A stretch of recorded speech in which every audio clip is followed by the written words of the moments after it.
Welcome to day 25. We're going to continue learning the ward-off sequence on the other side of the body. But let's get into Tai Chi mode by doing our second form that we learned that utilizes repulse the monkey. It utilizes wave hands like clouds, pushing chi, and our kicks.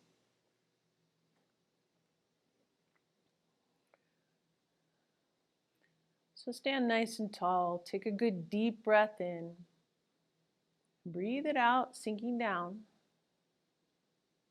bringing the weight over to the right, open left, center yourself. Preparation. And we're going to start with repulse the monkey. Bringing that right hand up and over. Let your rotation help this movement. Bring the left hand up and over. Right hand and left. Bring your weight over to the right. Step out, pushing chi. And go 3 times.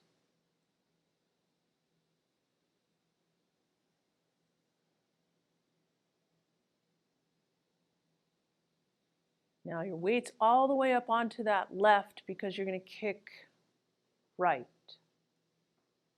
Now step down into pushing chi right.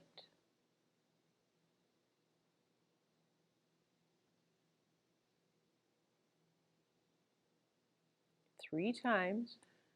Bring the weight up onto that right and kick left. Now you're going to step down with your wave hands like clouds, and we are going to step left. Thinking about that substantial and insubstantial as we step.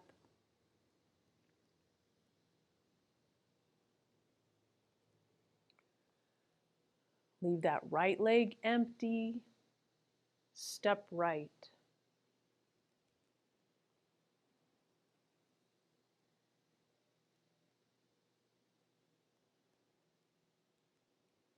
One more step. Leave the weight on the right. Kick left. Bring the weight to the left. Kick right. Bring the weight to the right. Kick left. Bring the weight to the left and kick right. Then center your weight. Let's push the mountains. Breathing in, breathing out, breathing in, breathing out, breathing in as you come up, out, in, out. One more time.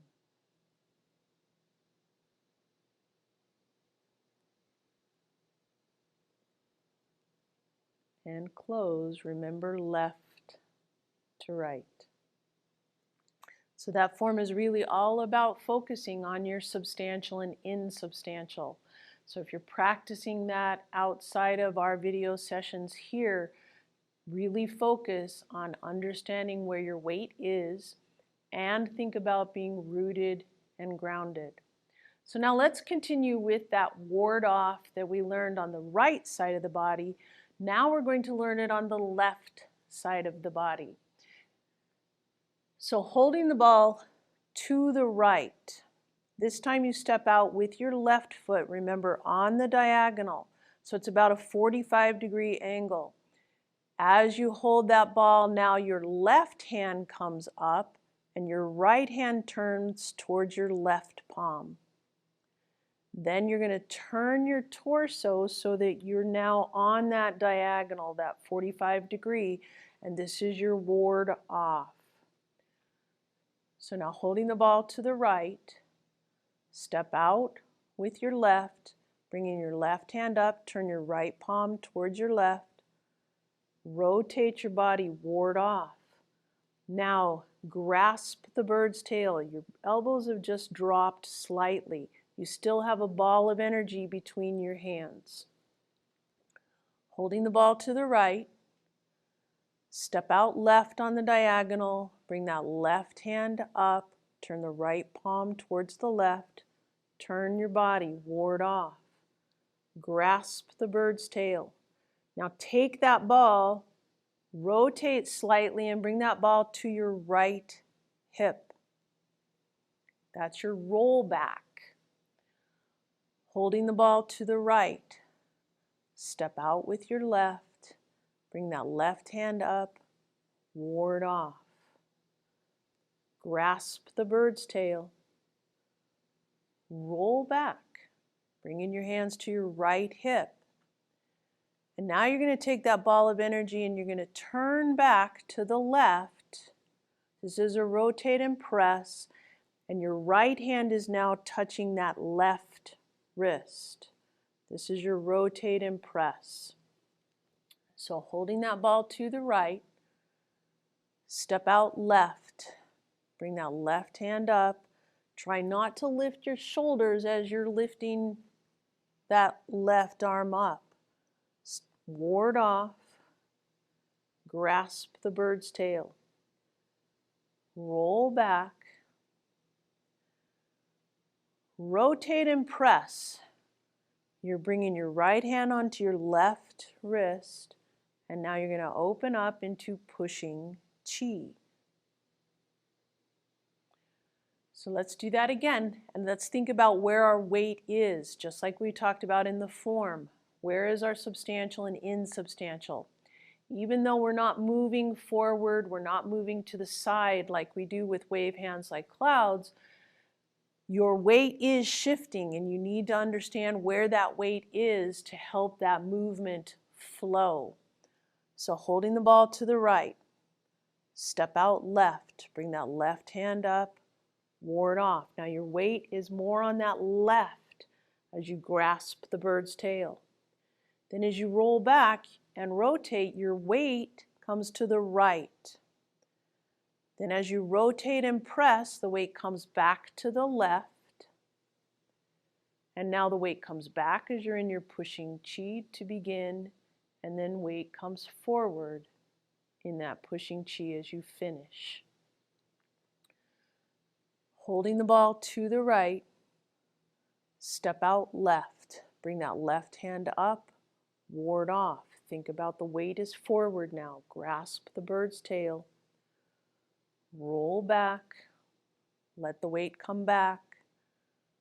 Rotate and press. Pushing chi. Now this ward off series is really all about different kinds of energy that you're putting into your opponent or you're coming against your opponent.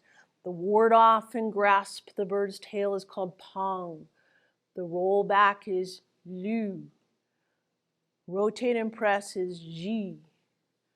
And pushing chi uses on as it's pushing down and then pushing into your opponent. You don't have to remember those Chinese words. Don't worry, I don't really speak Chinese.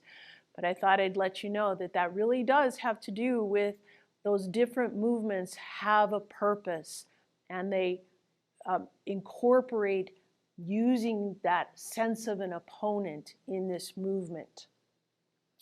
Holding the ball to the right, step out left, ward off. Grasp the bird's tail. Roll back.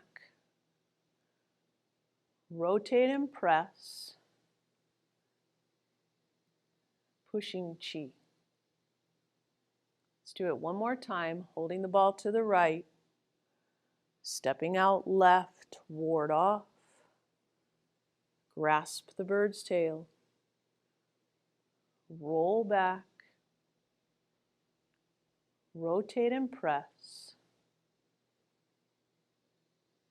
Pushing chi.